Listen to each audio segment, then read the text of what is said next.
सदियों से दुनिया के लोग ये सोचते आए हैं कि कुछ परमेश्वर स्वर्ग से धरती पर आए और मनुष्यों की पुत्रियों के साथ शारीरिक संबंध बनाए और उनसे जो बच्चे उत्पन्न हुए वो शूरवीर पैदा हुए। पर ऐसा नहीं है। वो कुछ परमेश्वर नहीं थे, वो लोग स्वर्गदूत थे। लोगों के दिलों में उनके प्रति बहुत डर था और उन स्वर्गदूतों ने लोगों से अपनी आराधना, अपनी पूजा करवानी शुरू की। कुछ बातें इस वीडियो में मैं आपको बता नहीं सकता, पर अगर आप ध्यान से इन बातों पर गौर करें तो वो गिरे हुए स्वर्गदूत और उनके बच्चों की तस्वीरें आपको कुछ देशों में लोगों के घरों में मिलेंगी। जो मूवीज आज लोग देखते हैं, Thor, Jesus, Hades, Athena, Apollo, Perseus भगवानों के बारे में, ये कोई भगवान नहीं है, ये कोई कहानी भी नहीं है। ये असल में वही गिरे हुए स्वर्गदूत हैं और शैतान ऐसे तरीकों से इनकी पेशकश लोगों के सामने करता है कि आज लोग इनकी तरह बनना चाहते हैं। बच्चे इनको सराहते हैं, इनके जैसा बनना चाहते हैं। आज लोग इनकी वर्शिप, इनकी आराधना कर रहे हैं। हनोक की पुस्तक में लिखा कि परमेश्वर ने माइकल स्वर्गदूत को आज्ञा दी और उसने उन स्वर्गदूतों को धरती के नीचे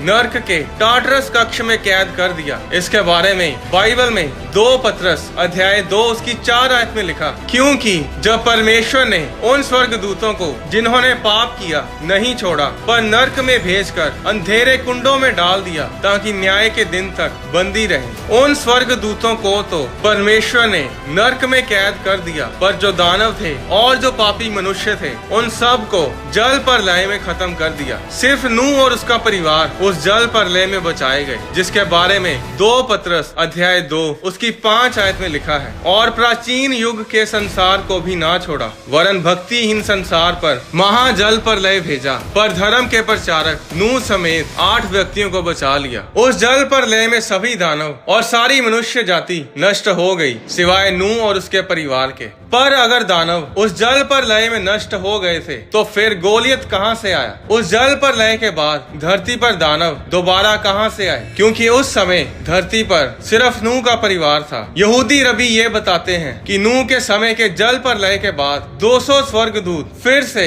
हरमोन पर्वत पर उतरे और उन्होंने मनुष्य की पुत्रियों के साथ कुकर्म किया और फिर दानव पैदा हुए और बहुत बड़ी गिनती में दानव धरती पर रहते थे। दाऊद के समय 5 दानव उस समय धरती पर थे। पहला है गोलियत। 1 शमूएल अध्याय 17 उसकी 4 आयत में लिखा, तब फलिश्तियों की छावनी में से गोलियत नामक एक वीर निकला जो गत नगर का था और उसकी लंबाई 6 हाथ 1 बित्ता थी। दूसरा है लहमी। 1 इतिहास अध्याय 20 उसकी 5 आयत में लिखा, फलिश्तियों के साथ फिर युद्ध हुआ। उसमें यायर का पुत्र एलहानान ने गती गोलियत के भाई लहमी को मार डाला, जिसके बरछे की छड़ जुलाहे की डोंगी के समान थी। तीसरा है यिशबो बनोब। 2 शमूएल अध्याय 21 उसकी 16 आयत में लिखा, तब यिशबो बनोब जो रपाई के वंश का था और उसके भाले का फल तोल में 300 शकेल पीतल का था और वह नई तलवार बांधे हुए था। उसने दाऊद को मारने का ठान लिया था, परंतु सरुआह के पुत्र अबीशै ने दाऊद की सहायता करके उस फलिश्ती को ऐसा मारा कि वह मर गया। चौथा है सब। 2 शमूएल अध्याय 21 उसकी 18 आयत में लिखा, इसके बाद फलिश्तियों के साथ गोब में फिर युद्ध हुआ। उस समय हुशाई सिबके ने रुपाई वंशी सबको मारा। 5वें दानव का नाम तो बाइबल में बताया नहीं गया, पर उसके बारे में 2 शमूएल अध्याय 21 उसकी 20 आयत में लिखा, फिर गत में भी युद्ध हुआ और वहाँ बड़े डील डोल वाला एक रुपाई वंशी पुरुष था, जिसके एक हाथ पांव में 6 उंगली अर्थात गिनती में 24 उंगलियां थी। जब उसने इजराइल को ललकारा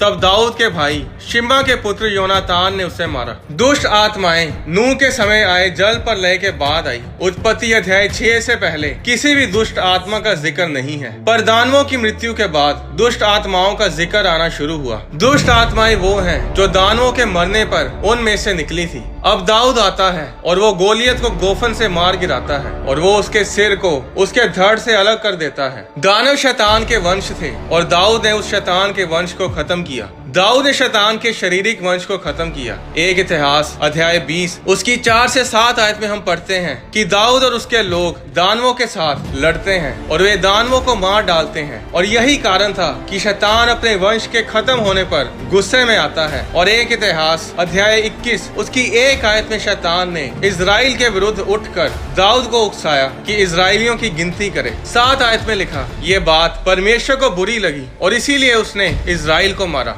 यूहन्ना अध्याय 7 उसकी 42 आयत में लिखा, क्या पवित्र शास्त्र में ये नहीं लिखा कि मसीह दाऊद के वंश से और बैतलहम गांव से आएगा जहां दाऊद रहता था। 2 तीमुथियुस अध्याय 2 उसकी 8 आयत में लिखा, यीशु मसीह को स्मरण रख जो दाऊद के वंश से हुआ और मरे हुओं में से जी उठा। बाइबल बताती है कि यीशु मसीह दाऊद के वंश से पैदा हुए। अब दाऊद ने तो शैतान के वंश यानी दानवों को शारीरिक रूप में खत्म किया और यीशु मसीह ने शैतान के आत्मिक वंश को खत्म किया जो कि दुष्ट आत्माएं थी जो उन दानवों में से निकली थी। यीशु मसीह के इस धरती पर आने पर, क्रूस पर चढ़ाए जाने और फिर तीसरे दिन मुर्दों में से जी उठने पर शैतान और उसके दूत बुरी तरह से हराए गए और शर्मिंदा किए गए। और आज जो कोई यीशु मसीह को अपना उद्धारकर्ता ग्रहण करता है और उसके वचनों पर चलता है, शैतान उनको छू भी नहीं पाता। लूका अध्याय 10 उसकी 19 आयत में यीशु ने कहा, देखो मैंने तुम्हें सांपों और बिच्छुओं को रोनने का और शत्रु की सारी सामर्थ्य पर अधिकार दिया है।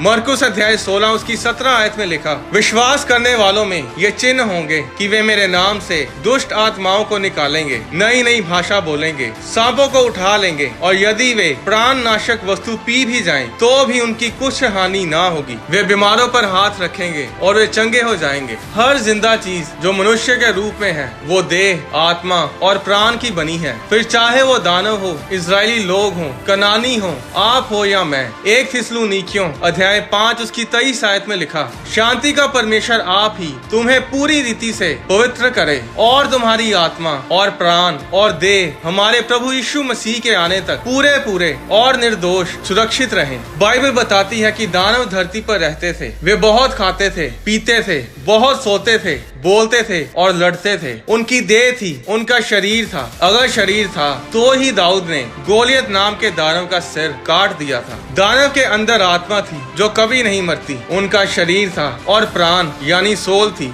सोल यानी प्राण क्या है? आपकी सोल 3 चीजों से बनी है, आपका मन, आपकी मर्जी और आपके जज्बात, और इन्हीं चीजों पर शैतान हमला करता है। आज लड़ाई किस चीज के लिए है? आपकी सोल, आपके प्राण के लिए। शैतान आपकी सोल के पीछे है, वो आपके जज्बातों के साथ खेलता है, आपके फैसलों को खराब करने की कोशिश करता है और परमेश्वर आपकी सोल को बचाना चाहता है। लड़ाई आपकी आत्मा के लिए नहीं, आपकी सोल के लिए है, क्योंकि आत्मा तो कुछ ही क्षणों में बपतिस्मा लेने से बच जाती है, पर प्राण यानी सोल को समय लगता है। ये बहुत ही गहरा वचन है और इसके बारे में मैं आपको एक अलग वीडियो में बताऊंगा। तो अगर दानवों का शरीर है, उनके अंदर आत्मा है, प्राण है, तो क्या वो अंत के दिन मुर्दों में से जिलाए जाएंगे? क्योंकि यूहन्ना अध्याय 5 उसकी 28 और 29 आयत में लिखा, इससे अचंभा मत करो, क्योंकि वे समय आता है कि जितने कब्रों में हैं वे उसका शब्द सुनकर निकल आएंगे। जिन्होंने भलाई की है वे जीवन के पुनरुत्थान के लिए जी उठेंगे और जिन्होंने बुराई की है वे दंड के पुनरुत्थान के लिए जी उठेंगे। तो क्या दानव भी जिलाए जाएंगे? नहीं।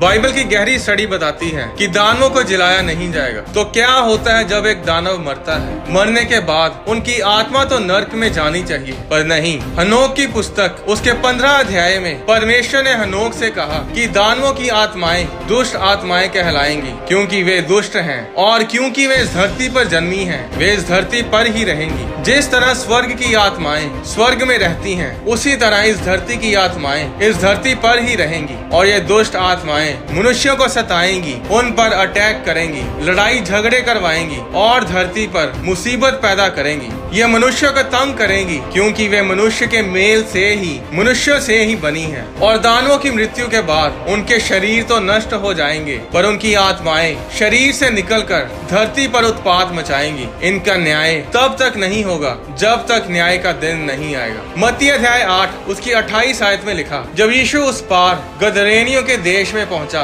तो 2 मनुष्य जिनमें दुष्ट आत्माएं थी कब्रों से निकलते हुए उसे मिले। वे इतने प्रचंड थे कि कोई उस मार्ग से जा नहीं सकता था। उन्होंने चिल्लाकर कहा, हे परमेश्वर के पुत्र, हमारा तुझसे क्या काम? क्या तू समय से पहले हमें दुख देने यहाँ आया है? बाइबल साफ साफ बताती है कि एक समय है जब इन दुष्ट आत्माओं का न्याय किया जाएगा। तब तक उन्हें छूट है तबाही करने की, पर वो तबाही वहीं कर सकते हैं जहाँ पर परमेश्वर की हजूरी ना हो। जिस इलाके में यीशु को वो दुष्ट आत्माएं से ग्रसित लोग मिले थे, उस नगर के लोग परमेश्वर की आज्ञाओं को नहीं मानते थे। यहूदी लोग उस नगर में जाते नहीं थे क्योंकि उस नगर के लोग परमेश्वर के खिलाफ चलते थे। पर यीशु मसीह उस नगर में गए और उस मनुष्य को उन दुष्ट आत्माओं से आजाद किया। क्या आप जानते हैं कि कितनी दुष्ट आत्माएं उस इंसान के अंदर थी? 6000 दुष्ट आत्माएं। जरा सोचिए कि 6000 दुष्ट आत्माओं ने उसका क्या हाल किया होगा। जब लोग उसे सांकलों और बेड़ियों से बांधते थे तो भी वह बंधनों को तोड़ डालता था। रात दिन कब्रों और पहाड़ों में चिल्लाता और अपने आप को पत्थरों से घायल करता था। पर यीशु मसीह को मिलने के बाद वो 6000 दुष्ट आत्माएं उसी समय उसे छोड़कर चली गई और वो इंसान पूरी तरह शांत हो गया और उस दिन उसने नया जीवन ग्रहण किया। क्या आप जानते हैं कि दुष्ट आत्माओं के अपने अपने इलाके होते हैं, अपने अपने नगरों में उन्हें रहना अच्छा लगता है। कुछ घर उन्हें अच्छे लगते हैं और वो उन इलाकों और उन घरों को छोड़कर नहीं जाती जब तक परमेश्वर की आग, परमेश्वर की सामर्थ से उन्हें निकाला ना जाए। आज अगर कुछ इलाकों, कुछ नगरों, कुछ मोहल्लों, कुछ देशों में आप जाएं तो वहाँ कदम रखते ही एक अलग सा वातावरण महसूस होता है। जिस नगर में लोग मूर्ति पूजा ज्यादा करते हैं, परमेश्वर के वचन को तोड़ते हैं, वहाँ दुष्ट आत्माएं ज्यादा काम करती हैं। ऐसी बहुत सी गहरी बातें हैं जो दुष्ट आत्माओं के बारे में एक अलग वीडियो में मैं आपको बताऊंगा। पर चिंता ना करें क्योंकि परमेश्वर के स्वर्ग दूतों के भी इलाके होते हैं, नगर, देश होते हैं जो उसी सीमा में रहकर परमेश्वर के लोगों की रक्षा करते हैं और उनकी सेवा टहल करते हैं। तो क्या हमें इन अंधकार की शक्तियों, इन दुष्ट आत्माओं से डरने की जरूरत है? नहीं। अगर आपका परमेश्वर जीवित है, अगर आपका परमेश्वर आपका उद्धार करता प्रभु यीशु मसीह है, तो फिर आपको डरने की जरूरत नहीं, क्योंकि बाइबल में लिखा है परमेश्वर ने हमें शैतान और उसकी सारी सामर्थ पर अधिकार दिया है। परमेश्वर ने अपने लोगों को अधिकार दिया है कि वो यीशु नाम में इन दुष्ट आत्माओं को लोगों में से निकालें, लोगों को चंगा करें और परमेश्वर की शांति को लोगों के जीवनों में लेकर आए। आज तलाक क्यों होते हैं? क्योंकि उनके जीवनों में परमेश्वर का वचन नहीं है। बच्चे क्यों बिगड़ते हैं? क्योंकि माँ बाप के जीवन में परमेश्वर का वचन नहीं है, क्योंकि उनकी परवरिश में परमेश्वर का वचन नहीं है और दुष्ट आत्माएं उनके घरों में, उनके जीवनों में काम करती हैं। जो वचन मैंने आपके साथ शेयर किए हैं ये बहुत ही कम है। इनके बारे में मैं और विस्तार से एक अलग वीडियो में फिर से बताऊंगा। आने वाली वीडियो से मैं आपको बताऊंगा कि अगर सारे दुष्ट स्वर्गदूत नर्क में कैद हैं, तो फिर आज दुनिया में पाप कौन करवा रहा है? अगर परमेश्वर को पता था कि इंसान पाप करेगा तो फिर परमेश्वर ने उसे रोका क्यों नहीं? मनुष्य के धरती पर रहने से पहले